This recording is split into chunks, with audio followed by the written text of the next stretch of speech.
Sophia resident confesses to robbery under arms at C&H supermarket.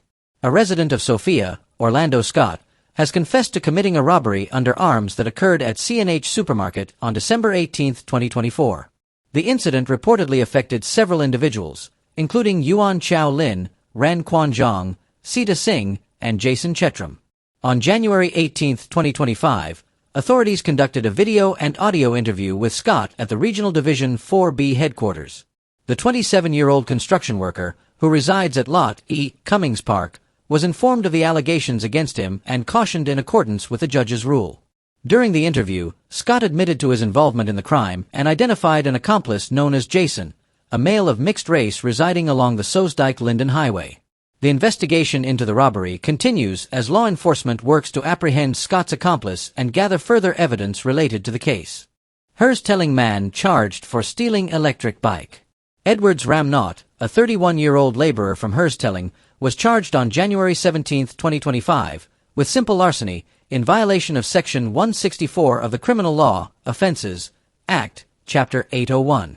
He stands accused of stealing a red electric bike valued at $60,000 from Renita Purin, a 56-year-old resident of Grove, between January 10 and 11, 2025.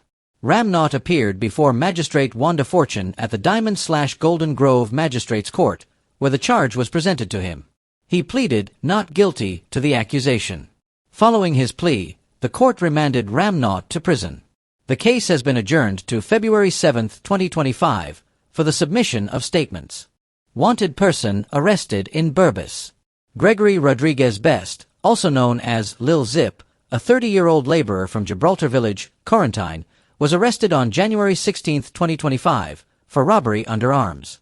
His arrest followed a coordinated effort by police officers during a cordon and search exercise. Notably, Best was previously sentenced in absentia to 4 years in prison on November 24, 2024, by the Wales Magistrate Court for causing death by dangerous driving. This offense was committed against Herbert Caesar on January 28, 2019, at Nimes Public Road, West Bank, Demerara. Gregory Rodriguez Best is currently in custody at the Central Police Station in New Amsterdam, Berbice, as investigations continue. Damage accident at Little Diamond. Police are investigating a damage accident that took place around 8 o'clock HRS on January 17, 2025, on the Little Diamond New Access Road. The incident involved 3 vehicles, a motor lorry, #GXX6677, owned and driven by Dongnan Lu, a 47-year-old male Chinese national, a motor car, #PTT7221, owned and driven by Marissa Ramotar, a female Guyanese, and a metal arch, property of the Ministry of Housing. Preliminary inquiries indicate that the motor lorry was traveling south along the eastern driving lane when the top of its enclosed tray collided with a metal arch spanning the road from east to west. This impact dislodged the arch, causing it to fall onto the car traveling north in the western lane. Both the motor car and the motor lorry sustained damage as a result of the collision. Investigations are ongoing to determine the full circumstances surrounding the incident. Narcotics found. Driver and porter arrested in Grove. A significant drug bust occurred on January 16, 2025, when a team of officers from the Grove Police Station, led by a deputy superintendent, stopped a motor vehicle, #GAG9363, owned by Fabra Enterprise Incorporated. The vehicle was stopped on the Grove Public Road around 1900 hours HRS. The vehicle was driven by 30-year-old Hakeem Anfini, a Linden resident, with 28-year-old Rivas Lea Jose Angel, a Venezuelan national, serving as his porter. The police informed Anfini that they had received information suggesting he was in possession of arms, ammunition, and drugs. Following this, the officers conducted a search of both Anfini and his porter, as well as the vehicle. During the search, police discovered 2 bulky bags in the back of the truck, containing 4 parcels of leaves, seeds, and stems suspected to be cannabis. Both the driver and the porter were informed separately of the allegations of possession of narcotics for the purpose of trafficking, cautioned, and subsequently arrested. The suspected narcotics were weighed in the presence of the suspects, totaling 35,650 grams. The cannabis was sealed, marked, and lodged with the officer in charge of the Grove Police Station. The suspects are currently in custody, assisting with the ongoing investigation. Mentally ill man smashes car windshield, steals cash. Guyana Times. In the early hours of January 17, 2025, A mentally unstable man allegedly attempted to break into a home before smashing the windshield of a car and stealing cash. The incident occurred around 2:30 a.m. when Terrence Bascom, a 32-year-old employee of the Regional Democratic Council, was awakened by the sounds of someone trying to force entry into his house. "We heard someone wrenching the door. When he couldn't get access, he started hitting on the windows," Bascom recounted. Despite his efforts to break in, the intruder was unable to gain entry due to security grills. Frustrated by his failed attempt, the intruder turned to Bascom's car, smashing the windshield and stealing approximately $300,000 in cash along with important documents. Bascom noted that this was not the first incident involving the same individual, as he claimed the man had broken into his car just the previous Saturday. The suspect is reportedly a familiar face in the community, often apprehended by police and taken to the National Psychiatric Hospital for evaluation. "Every time the police hold him, they take him to the psychiatric hospital for 2 days, and then he comes out back," Bascom stated. Police responded to the scene shortly after the incident, but the suspect had already fled by the time they arrived. Investigations are ongoing as authorities seek to address the situation. Tragic loss in Moco village. Community mourning the death of young Dalon Edwards. The community of Moco village is in mourning following the tragic death of 6-year-old Dalon Edwards, who lost his life in an unfortunate accident on January 16, 2025. Reports indicate that Dalon jumped from a bridge into a creek, but failed to resurface, leading to heartbreak for his family, friends, and the entire village. The creek, a popular spot for children and residents alike, has now become the site of a profound loss felt throughout the community. Such tragic news is heartbreaking. Losing a young child is an unimaginable loss, especially in such unexpected circumstances, remarked a community member. This event leaves a heavy impact on little Dalon's family, friends, and the entire Moco community. Condolences to the entire family. Rest in peace, little Dalon. Petal Jonas, a teacher at the local school, shared her deep sorrow over Dalon's passing. "It saddens my heart to lose someone so precious," she expressed. "Though I don't have any children of my own, this little one was entrusted to my care at school and has become like my child." Jonas described how Dalon and his classmates would line up daily for hugs, a cherished routine that brought joy to the classroom. "God knows how I'll feel when he's not going to be in line with the others," she said tearfully. "He may not be there in my class anymore, but he will live on in my memory every day." As the village grapples with this tragic loss, residents are coming together to support Dalon's family during this difficult time. The emotional weight of such a sudden loss is felt by all, highlighting the close-knit nature of the Moco community. The passing of young Dalon Edwards serves as a poignant reminder of the fragility of life and the importance of cherishing every moment with loved ones. The community continues to extend condolences and support to the grieving family as they navigate this unimaginable tragedy. Minister of Education Priya Manickchand defends commitment to duty amidst illness. In a candid social media post, Minister of Education Priya Manickchand shared her recent experiences balancing work obligations with health challenges, emphasizing her dedication to her role despite battling the flu. Manickchand revealed that she worked late into the night with the budget office and was awakened early the next morning to continue her efforts. Following an important staff meeting at the buildings unit, she visited a construction site for a new school project, all while feeling unwell. "I refused to stay home today, even though there would be no vote, because to me, solidarity matters. Supporting my colleague matters," she stated. Despite experiencing fatigue, she attended Parliament and managed a brief nap during the busy day.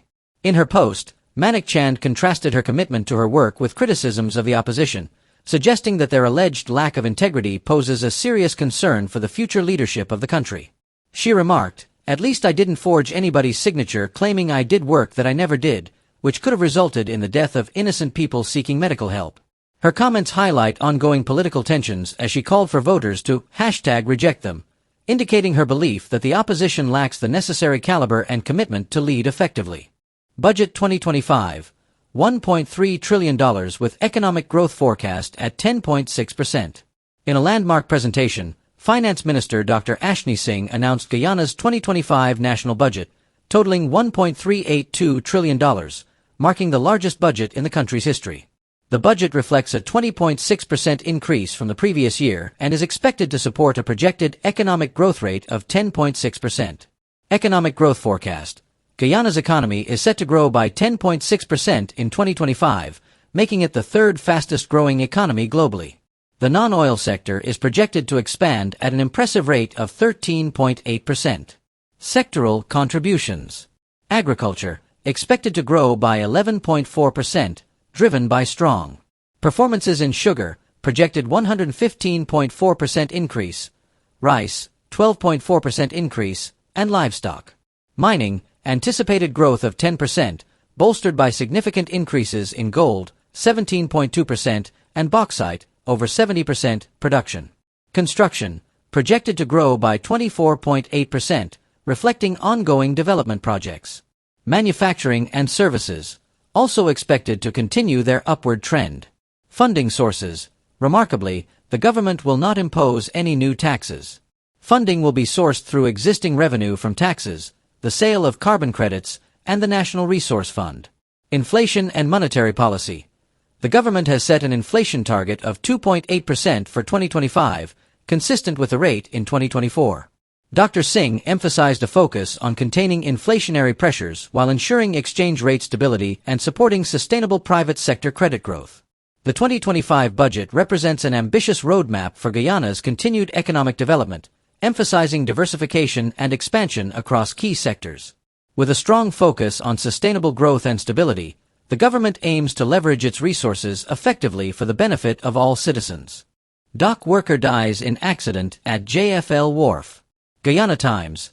Dallas Sharples, a 63-year-old dock worker, tragically lost his life in a workplace accident at the John Fernandez Limited, JFL Wharf on January 18, 2025. The incident occurred while Sharples was assisting with the offloading of containers from the vessel MV JPO Aquila. In response to the accident, the Ministry of Labor's Occupational Safety and Health, OSH, department has launched an investigation. Senior OSH officer Garway Bourne and OSH officer Ray Hassana visited the site to assess the circumstances surrounding the incident and to formulate recommendations to prevent similar tragedies in the future. Labor Minister Joseph Hamilton expressed his condolences to Sharples' family, colleagues, and friends, emphasizing the importance of prioritizing safety in the workplace to prevent further loss of life. The investigation is ongoing. Rising workplace fatalities. The incident highlights a concerning trend in workplace safety in Guyana. In 2024, the country recorded a significant increase in workplace fatalities, with 32 deaths reported compared to 20 in 2023, marking a 60% rise. The majority of these incidents occurred in the mining and construction sectors, despite ongoing efforts by the Labor Ministry to improve safety standards. During a recent press conference, Minister Hamilton acknowledged this troubling trend and reaffirmed the ministry's commitment to reducing such incidents. The OSH department conducted over 1,300 inspections in 2024, with 673 targeting high-risk workplaces, representing a 68% increase in inspections compared to previous years. Additionally, offshore inspections of drill ships and floating production, storage, and offloading (FPSO) units were introduced, with nearly a dozen officers trained for these specialized tasks. The ministry conducted 9 offshore inspections in 2024, signifying progress in addressing safety concerns in the oil and gas sector.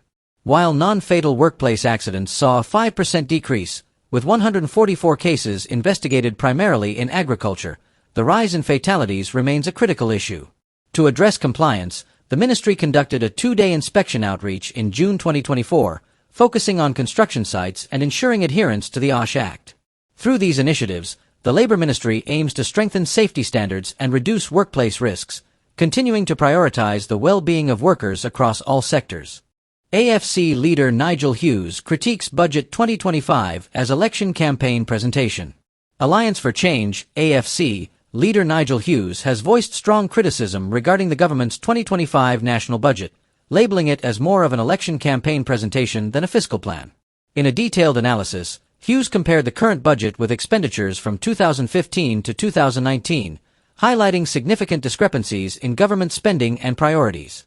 Spending comparison. Hughes noted that in 2024 alone, the government spent 1.272 trillion Guyanese dollars, surpassing the total expenditure of 1.219 trillion Guyanese dollars during the entire 2015 to 2019 period.